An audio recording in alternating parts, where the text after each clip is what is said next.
Poucos homens na história da igreja caminharam tão perto do fogo sem se queimar.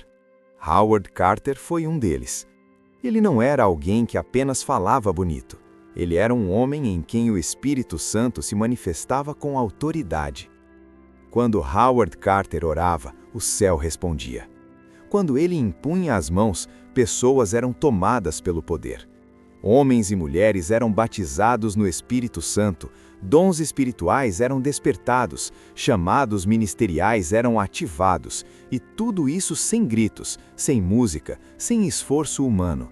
A presença vinha, o poder descia, e algo mudava para sempre.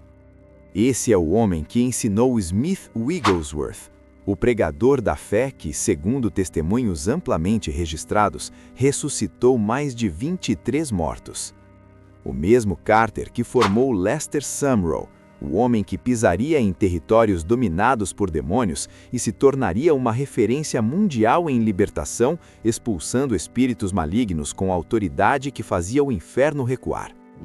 Mas aqui está o detalhe que poucos conhecem. Por trás dos milagres públicos, havia um homem escondido em oração. Por trás da ousadia, havia temor. Por trás da autoridade, havia intimidade com o Espírito Santo. Howard Carter não gritava para convencer, ele carregava algo. E quando ele entrava em um ambiente, o ambiente sabia. Dizem que bastava ele impor as mãos para que pessoas caíssem sob o poder. Dons espirituais se manifestavam apenas com sua presença. Dizem que ele discernia espíritos, pecados ocultos e chamados antes mesmo que alguém abrisse a boca. E o mais impressionante, Howard Carter nunca buscou fama, nunca construiu um império pessoal, nunca tentou controlar o mover. Ele apenas viveu aquilo que muitos pregam e poucos experimentam. Um cristianismo com demonstração de poder. Senhoras e senhores, essa não é apenas a história de um homem, é a história de como Deus confia a autoridade àqueles que andam perto demais do fogo para viver uma fé comum. Prepare-se, porque ao falar de Howard Carter, estamos falando de unção que não se explica, poder que não se negocia e autoridade que não se aprende em livros. Não estranhe se você sentir a presença do Espírito Santo ao assistir esse vídeo, pois o cristão informado está no ar.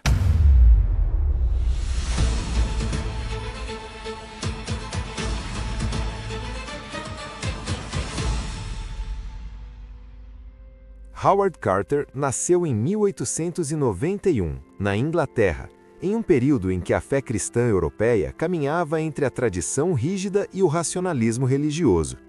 O sobrenatural descrito no livro de Atos era, para muitos, apenas memória histórica. Mas Carter nunca aceitou essa distância entre a escritura e a experiência. Desde cedo, carregava uma inquietação espiritual que o impedia de se acomodar a uma fé sem poder. Ele não queria apenas entender a Bíblia, queria viver o que ela descrevia. Ainda jovem, Carter desenvolveu uma disciplina espiritual incomum. Enquanto outros buscavam reconhecimento, ele buscava o lugar secreto. Passava longos períodos em oração silenciosa, intercalados com oração em línguas, muitas vezes durante a madrugada.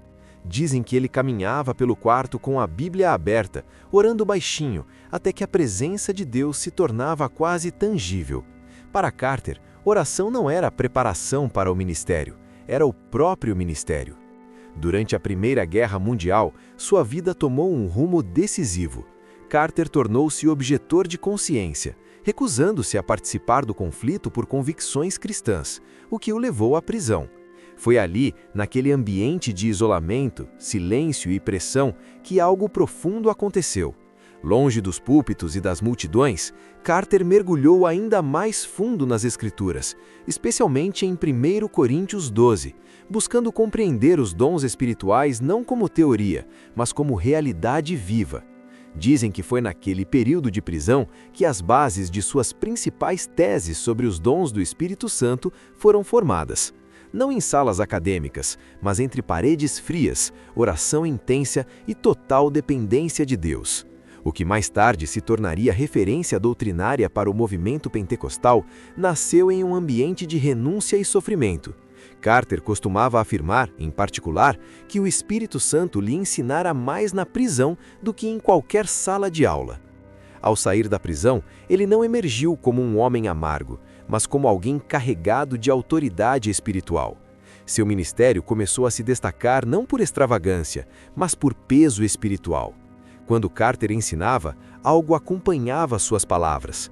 Pessoas eram profundamente convencidas, tocadas, quebrantadas. Em muitas reuniões, manifestações espirituais surgiam sem qualquer estímulo humano.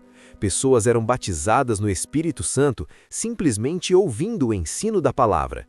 Em 1934, Howard Carter teve um encontro que ampliaria drasticamente o alcance de sua influência. Conheceu o jovem evangelista americano Lester Sumrall. O que começou como relacionamento de ensino, rapidamente se transformou em parceria ministerial. Juntos, realizaram uma viagem missionária de aproximadamente 60 mil milhas, passando por mais de 30 países, incluindo regiões da Ásia e da América do Sul. Não era turismo missionário, era avanço espiritual em territórios marcados por forte oposição. Nessas viagens, testemunhos indicam que Carter operava com extrema sensibilidade espiritual. Ele discernia ambientes, resistências espirituais e momentos exatos de agir. Dizem que em algumas reuniões, bastava ele impor as mãos com simplicidade para que pessoas fossem tomadas pelo poder de Deus, caindo sob a unção, falando em línguas, recebendo chamados ministeriais.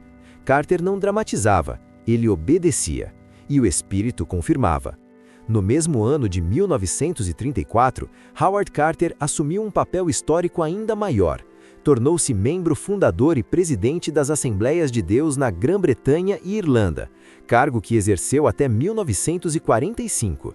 Sua liderança foi marcada por equilíbrio raro, fogo sem desordem, doutrina sem frieza.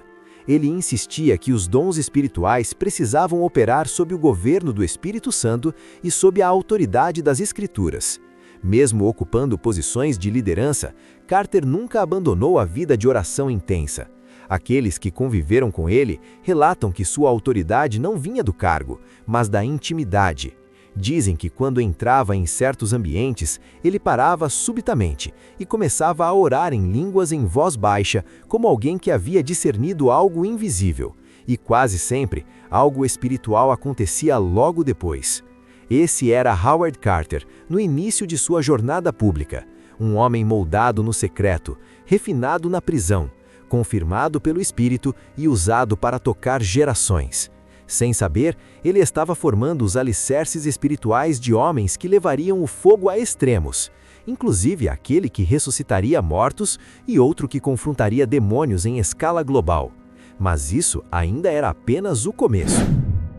À medida que o ministério de Howard Carter avançava, tornava-se impossível separá-lo da manifestação visível do poder do Espírito Santo. Ele não era conhecido apenas como líder ou organizador do movimento pentecostal britânico, mas como um homem sobre quem a unção repousava de forma consistente. Onde Carter estava, algo espiritual acontecia. Não por técnica, não por barulho, mas por autoridade invisível.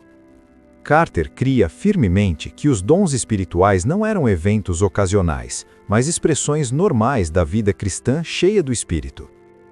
Em suas ministrações e aulas, ele ensinava que Coríntios 12 não era um ideal distante, mas um manual para a igreja viva. E enquanto ensinava, o próprio Espírito confirmava a palavra. Pessoas recebiam palavras de conhecimento precisas, outras eram tomadas por forte convicção espiritual, e muitas eram batizadas no Espírito Santo sem sequer se moverem do lugar. Na escola bíblica de Hampstead, em Londres, isso se tornava quase rotineiro, ainda que nunca comum. Carter começava uma aula com estrutura e clareza, mas frequentemente interrompia tudo ao discernir que o Espírito queria agir. Ele fechava a Bíblia, ficava em silêncio por alguns segundos e dizia algo simples como: "O Espírito Santo está presente para fazer mais do que ensinar." E então o ambiente mudava.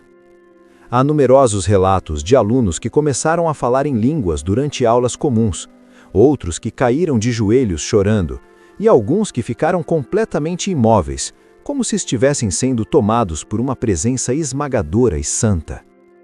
Carter não estimulava manifestações por si mesmas, mas também nunca as impedia quando discernia que vinham de Deus. Para ele, resistir ao Espírito era tão grave quanto forçar um mover. A imposição de mãos era um ponto sensível em seu ministério. Carter ensinava que esse ato transmitia mais do que palavras, transmitia influência espiritual, e por isso deveria ser feito com temor. Ainda assim, quando impunha as mãos, os efeitos eram notáveis. Testemunhos confiáveis relatam que bastava um toque simples, às vezes acompanhado de uma oração curta, para que pessoas fossem literalmente tomadas pelo poder de Deus. Algumas caíam sob a unção, outras começavam a falar em línguas com intensidade, e havia quem relatasse curas físicas imediatas. Dizem que em certas ocasiões, Carter discernia dons específicos sendo ativados no mesmo instante da imposição de mãos. Pessoas que nunca haviam profetizado começavam a fazê-lo com clareza e sobriedade. Outras passavam a operar em discernimento espiritual de forma consistente. Esses dons não desapareciam após a reunião. Acompanhavam os indivíduos por toda a vida ministerial. Foi nesse contexto que Smith Wigglesworth se aproximou ainda mais de Carter. Embora Wigglesworth já fosse conhecido por milagres extraordinários, ele reconhecia em Carter algo que poucos tinham: equilíbrio espiritual aliado à profunda autoridade. Wigglesworth era ousado, explosivo, radical na fé, mas se submetia ao ensino de Carter com humildade. Ele sabia que aquele homem carregava algo que não se aprendia apenas pela experiência: discernimento espiritual refinado.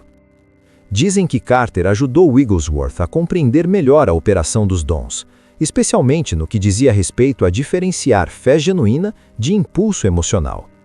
Isso não diminuiu o fogo de Wigglesworth, pelo contrário, ajudou a sustentá-lo. Muitos líderes posteriores reconheceriam que a longevidade espiritual de Wigglesworth estava ligada a essa influência doutrinária e espiritual sólida. Enquanto isso, Carter continuava operando de forma quase constante nos dons do Espírito. Palavras de conhecimento revelavam enfermidades ocultas. Profecias eram liberadas com sobriedade, sem teatralidade.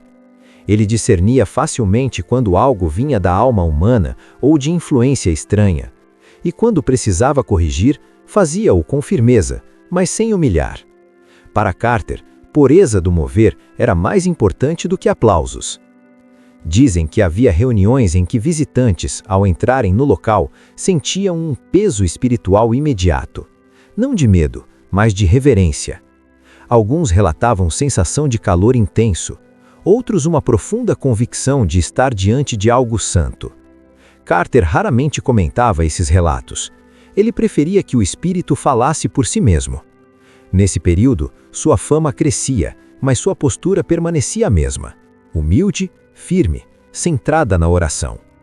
Ele não buscava ser conhecido como milagreiro, mas como servo fiel do Espírito Santo. Ainda assim, os testemunhos se espalhavam. De boca em boca, líderes e crentes diziam: quando Howard Carter ora, algo acontece. E enquanto o fogo se espalhava pela Inglaterra e além, Carter começava a investir cada vez mais em preparar homens que levariam essa autoridade a lugares onde o confronto espiritual seria direto e intenso. Entre eles, Lester Summerall estava sendo lançado em cenários que exigiriam exatamente aquilo que Carter havia depositado nele. A relação entre Howard Carter e Lester Summerall deixou de ser apenas mestre e aluno para se tornar uma transferência de visão, autoridade e ousadia espiritual. Carter não formava apenas pregadores, ele formava homens capazes de permanecer de pé quando o poder das trevas se manifestasse de forma explícita. E Summerall era um desses homens. Durante as extensas viagens missionárias que realizaram juntos, mais de 60 mil milhas, atravessando mais de 30 países, Summerall teve a oportunidade de observar Carter em contextos onde o cristianismo não era cultural, mas confrontacional. Eram territórios marcados por idolatria, ocultismo, miséria espiritual e forte oposição ao Evangelho. Nessas circunstâncias, a fé precisava ser mais do que discurso, precisava ser autoridade real. Testemunhos indicam que Carter operava com extrema sobriedade nesses campos missionários. Ele não provocava confrontos desnecessários, mas também não recuava quando o Espírito o direcionava. Dizem que, em algumas reuniões, manifestações demoníacas surgiam espontaneamente, sem serem provocadas. Carter não gritava, não fazia espetáculo. Ele orava com voz firme, às vezes quase baixa, e ordenava com autoridade. E o ambiente mudava. Sumrall observava atentamente. Ele via que a autoridade de Carter não estava em fórmulas, mas em posição espiritual. Carter ensinava que ninguém deveria tentar expulsar demônios sem antes aprender a se submeter-se completamente ao governo do Espírito Santo. A autoridade, dizia ele em particular, não se toma, se recebe. Foi durante esse período que ocorreram algumas das imposições de mãos mais marcantes na vida de Sumrall. Há relatos de que Carter impôs as mãos sobre ele em momentos específicos, após períodos de oração intensa, e liberou palavras proféticas, claras, sobre seu futuro. Carter falava de nações, de confrontos espirituais diretos, de territórios dominados por trevas onde Sumrall pisaria com autoridade. Essas palavras não eram vagas, eram diretas, pesadas, impossíveis de ignorar. Dizem que após uma dessas ministrações, Sumrall passou noites inteiras em oração, sentindo uma pressão espiritual profunda, como se algo estivesse sendo ajustado dentro dele. Ele não descrevia isso como êxtase emocional, mas como um peso de responsabilidade espiritual. Carter havia deixado claro que dons e autoridade não vinham para exaltação pessoal, mas para guerra espiritual real. Enquanto isso, Carter continuava operando nos dons com consistência impressionante. Palavras de conhecimento revelavam situações espirituais específicas, antes mesmo que alguém se manifestasse. Em alguns encontros, ele interrompia a reunião e dizia que o Espírito Santo queria tratar de uma opressão específica naquele ambiente. Após oração direta, pessoas relatavam libertação imediata, paz profunda e clareza espiritual. Dizem que, em certas ocasiões, Carter discernia que alguém estava prestes a entrar em colapso espiritual e chamava essa pessoa para oração privada, evitando exposição pública. Esse cuidado pastoral não diminuía sua ousadia, pelo contrário, mostrava que seu confronto com as trevas vinha acompanhado de amor e temor de Deus. O impacto dessa convivência ficou evidente anos depois, quando Lester Sumrall enfrentaria manifestações demoníacas intensas em seu próprio ministério. O famoso caso nas Filipinas, amplamente documentado, não foi um evento isolado de coragem improvisada. Foi o resultado de anos de formação sob homens como Howard Carter, que ensinaram que o poder do Espírito Santo opera melhor quando sustentado por disciplina, palavra e oração. Sumrall mais tarde reconheceria, em diversas ocasiões, que aprendeu com Carter a não temer o sobrenatural, seja ele de origem divina ou demoníaca. Ele foi treinado para discernir, confrontar e permanecer firme. Carter não o ensinou a negociar com demônios, mas a não dialogar com aquilo que Cristo já venceu. Enquanto muitos lembram de Sumrall como o grande libertador, poucos conhecem o homem que ajudou a formar esse alicerce. Howard Carter preferia permanecer nos bastidores, mas sua influência ecoava em cada confronto vencido, em cada vida liberta, em cada território alcançado. E enquanto esse legado se espalhava pelo mundo, Carter seguia com a mesma postura: oração silenciosa, discernimento afiado e uma autoridade que não precisava ser anunciada. Ele sabia que o Espírito Santo não promove homens, ele confirma aqueles que permanecem fiéis. Mas ainda havia algo mais profundo por trás de tudo isso, algo que sustentava o fogo sem permitir que se tornasse destrutivo. Um segredo que explicava por que Carter podia andar tão perto do poder sem cair. E é exatamente isso que será revelado a seguir. Nos últimos anos de sua vida, Howard Carter já não precisava provar nada a ninguém. Seu nome era conhecido, seus escritos eram respeitados e sua influência estava espalhada por continentes. Ainda assim, nada mudou em sua rotina essencial. O que o havia sustentado no início, a vida secreta de oração, continuou sendo o centro até o fim. Carter envelheceu, mas o fogo não se apagou. Pelo contrário, tornou-se mais profundo, mais silencioso e mais temido. Aqueles que conviveram com ele nesse período testemunham que Carter parecia viver em constante comunhão com o Espírito Santo. Ele falava pouco de suas experiências, mas era evidente que carregava algo. Não se impressionava facilmente com manifestações externas, porque conhecia o peso da presença verdadeira. Dizem que ele preferia orar em silêncio por longos períodos, muitas vezes de madrugada, esperando até sentir direção clara do Espírito antes de qualquer ação. Para ele, agir sem direção era tão perigoso quanto não agir por medo. Mesmo já idoso, quando orava por alguém, havia impacto. Pessoas continuavam sendo batizadas no Espírito Santo, dons espirituais eram despertados, chamados ministeriais eram confirmados. Não havia pressa, não havia repetição mecânica de orações. Carter cria que uma oração feita em obediência valia mais do que 1000 feitas por ansiedade. Muitas vezes ele impunha as mãos e dizia apenas algumas palavras simples, e o poder de Deus fazia o restante. Dizem que em reuniões menores, quase privadas, sua presença sozinha já trazia profunda reverência. Algumas pessoas relatavam sentir forte convicção de pecado sem que nada fosse dito. Outras afirmavam que, ao ouvir Carter orar, sentiam como se algo estivesse sendo alinhado por dentro, uma correção silenciosa e profunda do espírito. Esses testemunhos nunca foram amplamente divulgados, mas circularam de boca em boca entre líderes que sabiam reconhecer a autoridade espiritual genuína. Nos últimos anos, Carter também se tornou ainda mais criterioso com relação às manifestações espirituais. Ele discernia com clareza quando algo vinha do Espírito Santo, quando vinha da alma humana e quando havia influência estranha. Não hesitava em corrigir excessos, mesmo que isso lhe custasse popularidade. Para ele, pureza do mover era mais importante do que crescimento rápido. Essa postura marcou profundamente toda uma geração de líderes pentecostais.